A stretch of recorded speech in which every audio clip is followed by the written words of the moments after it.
Welcome to Ethics, Chapter 3. We're talking today about the Code of Ethics. Most businesses, groups, and organizations understand the importance of having a document that states their values and beliefs about ethical behavior and expectations. This document is called Code of Ethics. It's an association's code of ethics that puts its beliefs and values into public view for members of the association and anyone who may be considering using a professional form of that group. Your professional ethics, it says on page 21, your personal ethics as discussed in the preceding chapters may be very similar to your professional ethics, but there are also some marked differences as you will discover in this chapter. So again, on page 21, the second column there, where it says your professional ethics, it should say your personal ethics. So if you will change that. So basically, your ethics is what to do or what not to do. From personal to professional ethics, as examined by your own as you examined your own personal beliefs, values, and morals in the previous chapters, you realize the importance of being aware of your own ethics for your practice of massage and bodywork. You take ownership of your personal code of right and wrong. Your personal knowledge and awareness will assist you when a situation arises which you need to make an ethical decision. Taking steps to bring the awareness to the forefront is an important part of becoming a successful practitioner.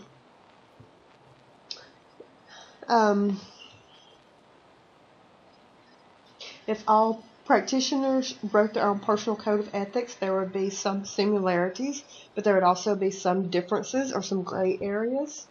The very nature of personal ethics means some areas are subjective. Draping practices are an example of such differences. The general principle of providing draping ensures the client's safety and privacy may be interpreted differently by two different therapists. How you choose to drape may be influenced by your own feelings of what is safe and provides privacy, and that could be different from what someone else feels is safe and private. A professional code, however, helps to resolve such differences.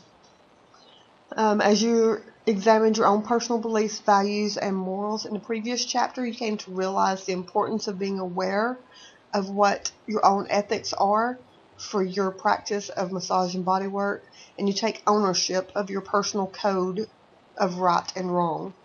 When we're talking about codes, on page 22, it lists the Code of Ethics for the American Massage Therapy Association, or the AMTA.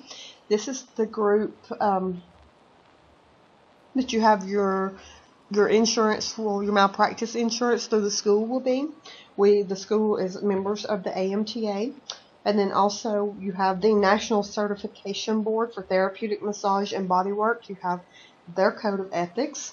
We're also members of the NCBTMB as well. So we adhere to both of these different organizations, as well as the ABMP, the board for massage, ABMP, American Board for Massage Professionals. So we're actually members of several different groups, and you're expected to adhere to each of their codes. So you'll notice here in the text, it lists the American Massage Therapy Association and the National Certifications codes. You'll see that a lot of them are the same, and the same with the ABMP as well. We'll move on. Why professional ethics are important. The importance of professional ethics for body workers and the importance of professional ethics for clients. So as far as talking about those two, we'll start on page 23. The professional ethics are the standards that members of that profession agree to adhere to. Most professions have general rules that most of the members of the profession agree are important and should be followed. A code of ethics is a living document in the sense that it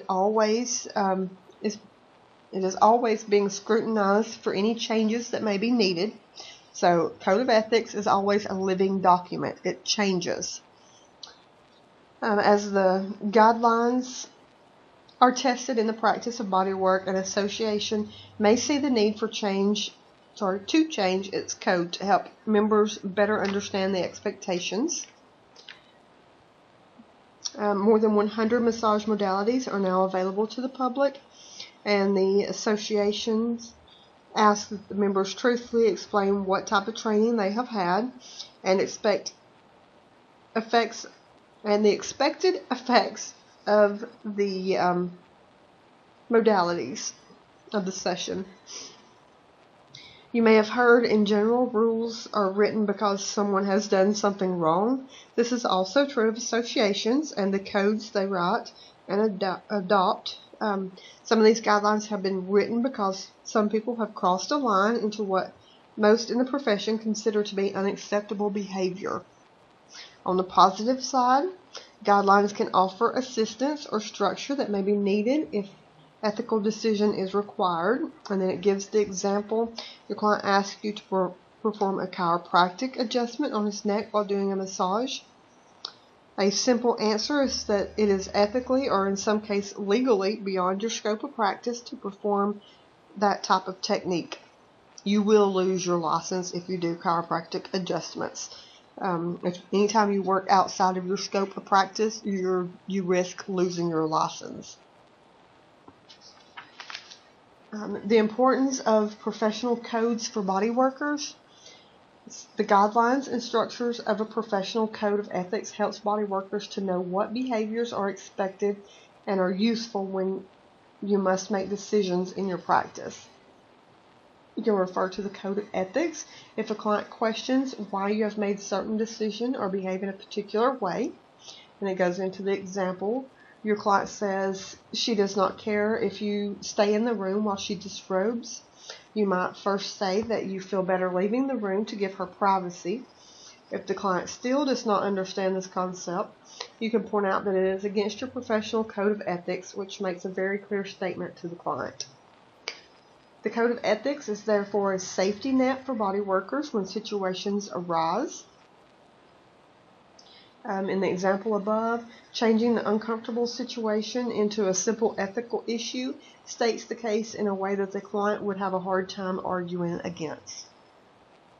And I want you to read the case study and also answer the exercise 3-1.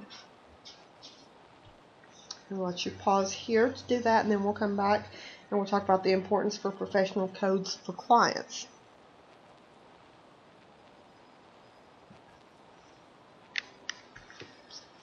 Okay, so the importance for professional codes for clients. A segment of the U.S. population continues to scrutinize the practice of massage and body work. People in many other countries generally do not have a problem with accepting massage as a legitimate profession. However, in the United States, the sex trade for a long time has used the word massage to refer to illegal practices such as prostitution and other sexual services. And some in the general public still raise an eyebrow when people say they perform massage therapy for a living. The media has done a good job showing the positive sides and the true meaning of massage over the last 10 years. But it's still important that we continue to demonstrate to the public the bodywork professionals follow professional ethics. The public, who are your clients, need to trust that they're treated in a professional manner.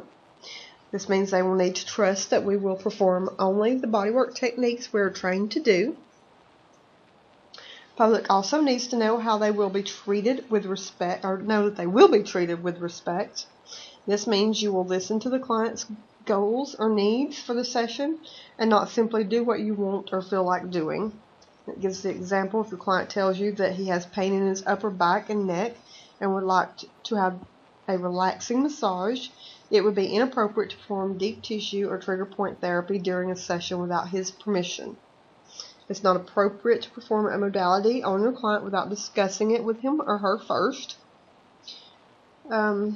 Clients usually do not ask for your code of ethics when making an appointment. They may see it in a brochure or posted in your office. Often they are referred to you by a person or client who feels you're a good massage therapist. Professionalism and ethics. Professionalism and ethics tend to go hand in hand in the business world today. You cannot turn on the television or read a newspaper without hearing about something that a business person has done that is illegal or unethical. Criminal charges and lawsuits are being filed in record numbers these days because of such behaviors, and especially right now with the elections going on, we're really hearing about all the unethical and illegal aspects of each of the candidates. Criminal charges are usually filed when an individual or a business has done something that is against the law. And lawsuits can be filed in cases when laws have been broken and someone is looking for compensation, or the law does not cover an issue with a possible ethical issue has arisen. Unfortunately, there's been many cases when criminal charges have been filed against someone doing massage, mainly when sexual activities were involved. Ethics are the highest standards that a person or profession can follow. Laws state what is right or wrong to do, but an unethical person may bend or work around the law or use loopholes or technicalities to work things to their advantage. A professional who's serious about having a good reputation, however, will not look for loopholes to get around the law, but will work within the professional guidelines to provide ethical services. Developing a code of ethics. Sorry, we're still here at this one. So developing a code of ethics. Most professions have developed a code that can be referred to by all parties as guidelines and expectations for its members or professionals. Gives the example when an association has a code and someone questions the behavior of a member of that association. The code is used to determine if that member did or did not do something unethical. Without a code, it would be more difficult and subjective task for the group to decide right and wrong behavior. Most groups and their associations use a process of self-regulation to evaluate, on the basis of their code of ethics, any complaints that are received. In addition to the code, some groups and associations also develop other documents such as standards of practice. These standards are an expanded, more specific version of the code of ethics that can help identify and define all elements in the code and fill in the areas that might otherwise be open to subjective interpretation. Standards offer a more specific definition and explanation of the expectations contained in a code. Standards of practice may or may not be part of an association's documentation. A profession's scope of practice is different from the standards of practice. A scope of practice is the legal definition or set of parameters for activities a professional is or is not allowed to perform. State laws, rules, or regulations may define the scope of practice for massage therapists. A professional organization can also define what it deems is appropriate for members to practice. Legal definitions usually very specifically describe the techniques and skills a therapist can perform. If a therapist were to practice outside of that scope, the legal repercussions set down by the state could result.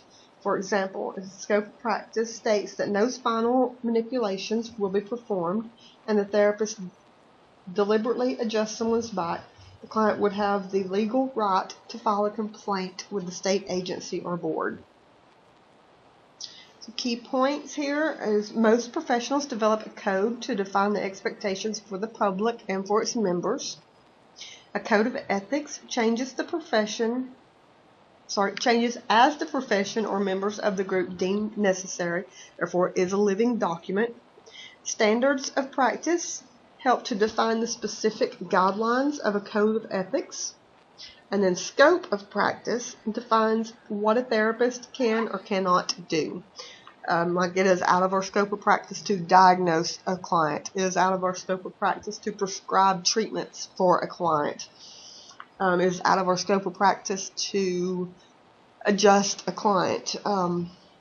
It's out of our scope of practice to, without further training, to offer nutritional advice. These are a couple of things that kind of go along with our scope.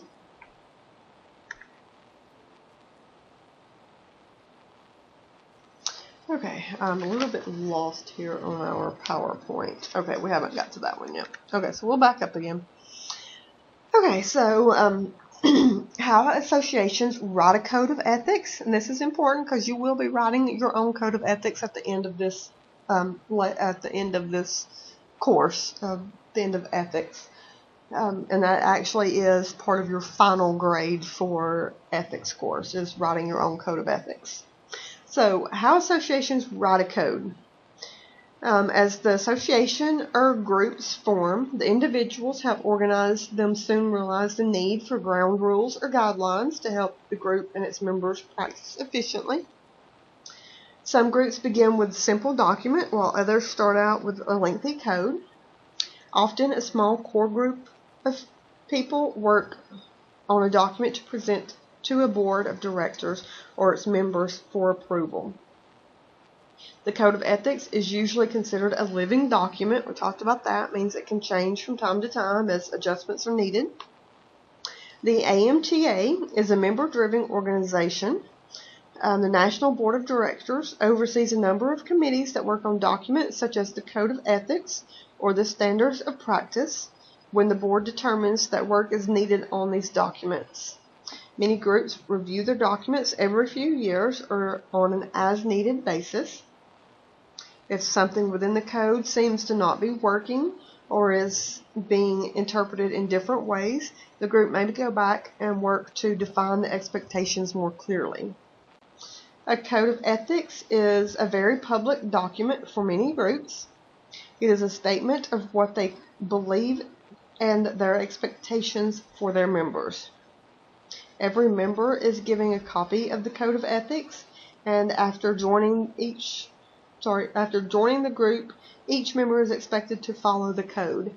So when we get to the point to where we do your insurance and stuff, you will receive a copy of the AMTA's Code of Ethics specifically, because you will be specifically following their code in agreement to receive your student malpractice insurance. Next up, on page 27, it's listing or showing the ABMP. I said American. I said it completely wrong a minute ago. It's the ABMP, the Associated Bodywork and Massage Professionals. I don't know how I slaughtered that so bad a minute ago. I'm actually a member of them. It's pretty terrifying. So it lists the Code of Ethics for the ABMP here. And you'll notice within their code, they also have their scope of practice and appropriate techniques that are issued here. And then at the bottom, you have the Ontario Massage Therapy Association. It gives an example of their Code of Ethics as well. And similarities and differences in codes are on page 28.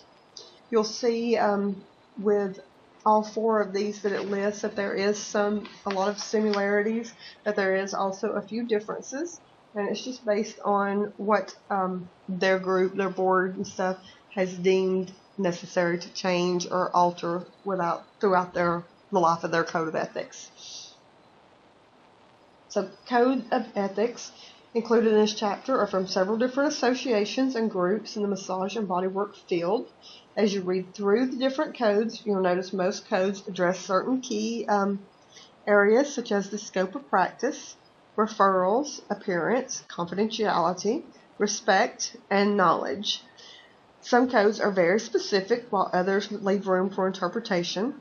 Some similarities include the requirements that therapists maintain confidentiality of clients. It is a HIPAA Act now. It's a federal offense to violate the HIPAA. Act. So maintain confidentiality of clients, be committed to high quality care and the best interest of the clients. All the codes state that you must do continuing education.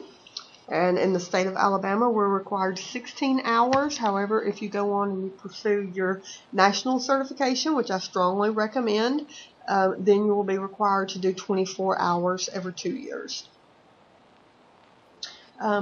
Back to our requirements as therapists. So we got continuing education, respect of clients, refer clients when needed. So when we know that we're not able to help a client, or we know that we're doing more harm than good, you refer your client out to someone else. Make accurate claims about the types of modalities, and do not sexualize massage and bodywork in any way, shape, or form. As you read through the code, you notice a focus of each one.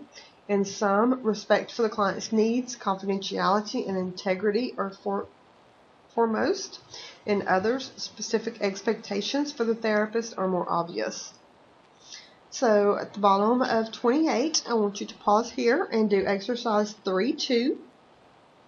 It says read through the 4 codes again. Make a check mark beside every statement that is clearly defined and leaves little or no room for interpretation. Place an X by a statement that is not clearly defined. Number 3, how could you restate any code statements marked with an X to help them more clearly?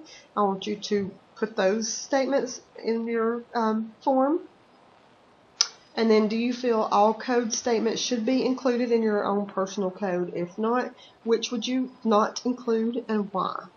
So we'll pause here, let you do that, and then we'll come back and we'll pick up with regulation of ethical practices on page 29.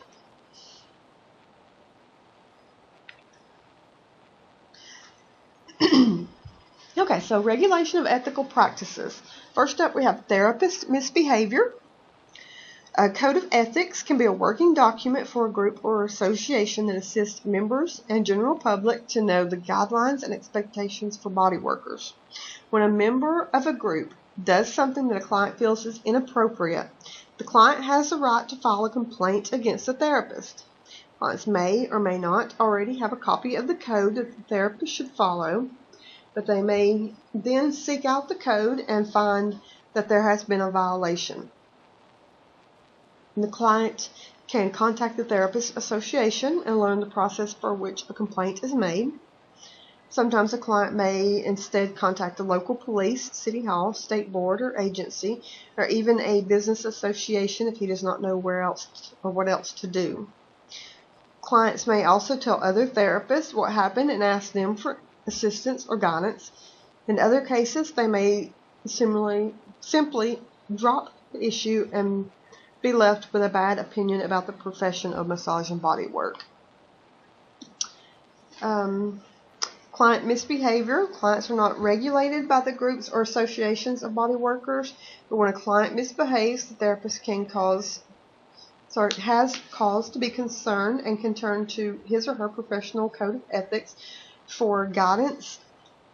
Any client who tries to make a therapist act unethically should not be kept as a client. If a client innocently asks you to do something that's against your code, simply state what your policy or code is, and most clients realize that they have crossed a boundary. If the client continues to request something that is unethical, you may need to let the client go.